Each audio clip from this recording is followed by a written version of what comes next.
Pastors that spot little boys unclothed in a trash heap outside church go above and beyond to help.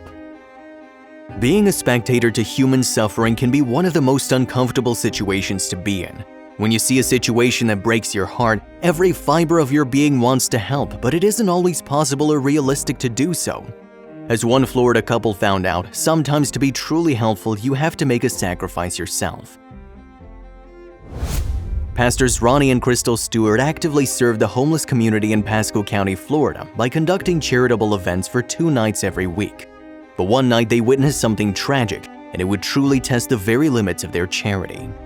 Also, if you have not done so already, please subscribe to our channel and click that notification bell to get inspired by these real-life stories every day. Now, back to the story.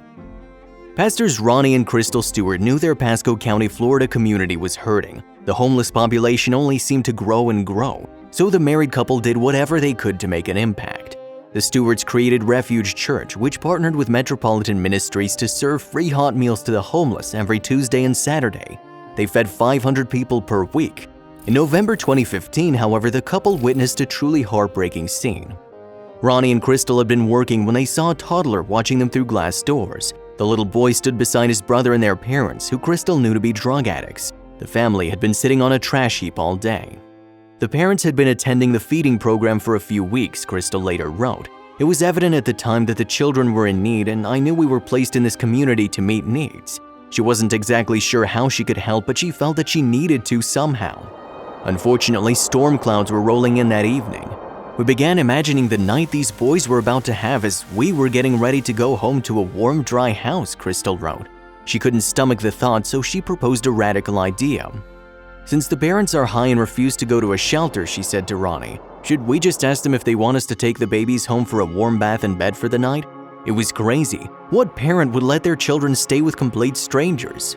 But Ronnie asked anyway, and when he returned to his wife's side, he delivered shocking news.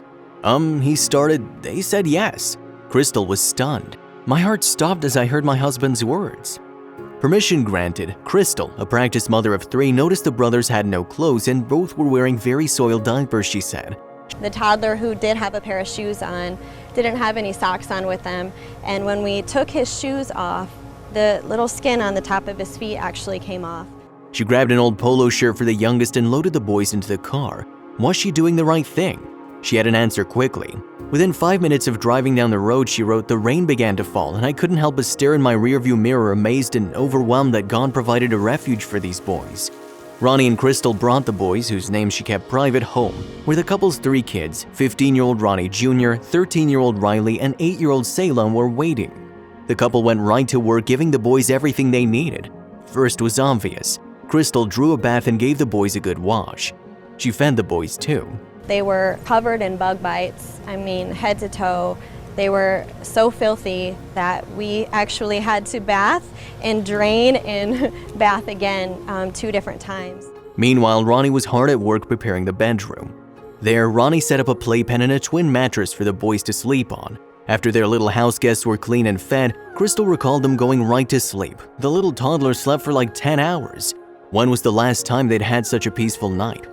As much as the Stewarts enjoyed the 2 boys' company, they knew they had to bring them back to their parents the following morning. We gave the parents our phone numbers, Crystal said, and told them if you ever need us to take the boys, we're willing to do it. Crystal and Ronnie then tried setting up the parents with housing, but regretfully they were met with resistance. Because of their lifestyle of substance abuse, they wanted to live out with their homeless population, she said. But what would become of the boys? Just 1 day later on Sunday morning, the Stewarts had an answer. As Crystal and Ronnie left their church, the boys' parents approached them along with an unknown person in tow, a social worker. The social worker explained that they'd been investigating the family for some time and had determined that the children would need to be removed from their parents for safety reasons. The parents, devastated, had proposed a solution of their own. The homeless parents asked if Ronnie and Crystal would be willing to temporarily watch the children in order to keep them out of the foster system. They said, would you be willing to temporarily take our children? And we need a decision right now, because if not, the social worker is going to have to take them. Crystal and Ronnie didn't have to dwell on the question long. Of course, they'd watch over the boys for a while. While we decide, what we're going to do. So again, this was not talked about, but we just looked at each other and we knew there was no other option. Of course, we said yes. In an instant, their family had temporarily grown from 5 to 7. Little did they know that months later, the Stewarts would have to make a tough choice. "We've now been faced with a decision to adopt or place the boys in foster care," Crystal wrote in March 2016. "We're absolutely positive that God has placed them in our lives for a purpose and to love them as our own. There was only one problem. Though Crystal and Ronnie had signed the consent forms and worked through the legal process, they needed $10,000 to make the adoption final. The couple shared their story with GoFundMe, hoping to earn the necessary money to keep the boys in their home. Miraculously, the couple exceeded their fundraising goal, earning 4 times the amount they'd originally asked for. We had to get a bigger car. We got an Explorer that seats 7. Takes a little longer to get out of the house. With enough money in their pockets, they could adopt the boys as permanent members of their family. A beautiful blessing, as Crystal called it. From that moment, Crystal and Ronnie learned a lot about what she dubbed God's sense of humor. "My husband laughs as he remembers the conversation that we had the day before we met the boys." Crystal wrote, "I was 6 weeks post-op from a total hysterectomy after battling an early cancer diagnosis, and sadly we said, well, no more kids for us," wrote Crystal. Little did she know 2 little ones would be waiting for her in the near future. We don't look at it as we are somebody special. We look at it as they are special, and we're just excited to be a part of their journey.